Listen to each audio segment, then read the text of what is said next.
something today, that it is through the teaching that we become better at things ourselves. So my first suggestion to you today is to take this and teach it to someone else. Because then, oh, did you see that face?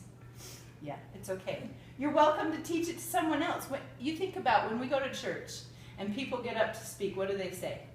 I don't know if anybody else is going to get anything out of this, but it's taught me a lot, right? Teaching is a great way to help us grow ourselves. And if we wait to teach until we're perfect at it, it's never going to happen.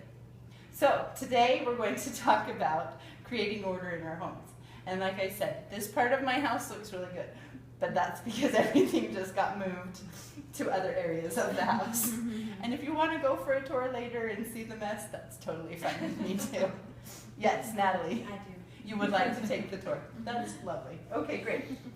So, in dealing with the order in our home, the first thing that I want to bring up is the fact that, the first thing I want to bring up is the fact that our thoughts matter in how we react to the things in our home, to how we react to the cleaning that we need to do in our homes, and react to the response when things end up getting messy again. Our thoughts matter. And I'm going to tell you a story as an example of that with my brother and sister who have 4 children. The oldest is 9, and then they have a 5-year-old who is fairly severely autistic. They also have a 3-year-old and a 1-year-old. So they have very young ages. And my brother came home from work one day with, he walked into the door of the house and he instantly knew something was wrong. Have you ever felt that before, where you can feel what's going on? Energy is a real thing. He walked in the door, silence in the house. Where's the kids? His wife was at the dinner table getting things ready, and she just looked at him and she goes, dinner first. Kids were nowhere. He's like, no, really? He said, dinner first. And so they sat down, and still no children. And so they sat down and they ate their dinner. And he goes, okay, where's the kids? And she goes, they're in their rooms. Come with me. And down the stairs they go, and they turn the corner, and there's a hallway before you get into the main family room. And they turn this corner, and they walk into the room. And he notices that there's some lines on the wall. And he's like, oh, this isn't good, they colored on the wall. But then he started looking closer, and there were lines on the wall. And there were lines on the wall. And there were lines on the wall. And there were lines on the couch. And there were lines on the carpet.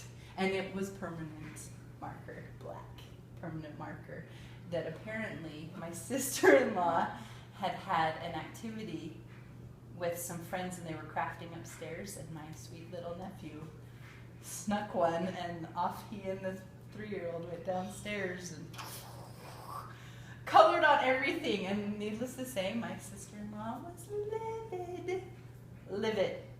So you cannot convince me ever in a million years that there is no such thing as energy and that our thoughts don't matter, because he could feel it. It was palpable when he came into the room.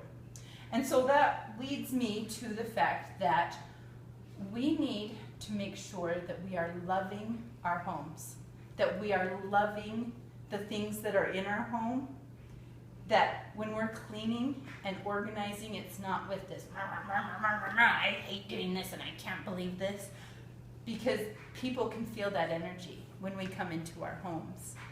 People can tell. You can tell when you walk into a home whether it is a happy home that has love or it's a home where there's anger. So that is my big suggestion to you today, is to watch your thoughts. The second part that I wanted to mention was, I'm going to write down thoughts here. Second part is being deliberate. And I talked about this a little bit last month. In that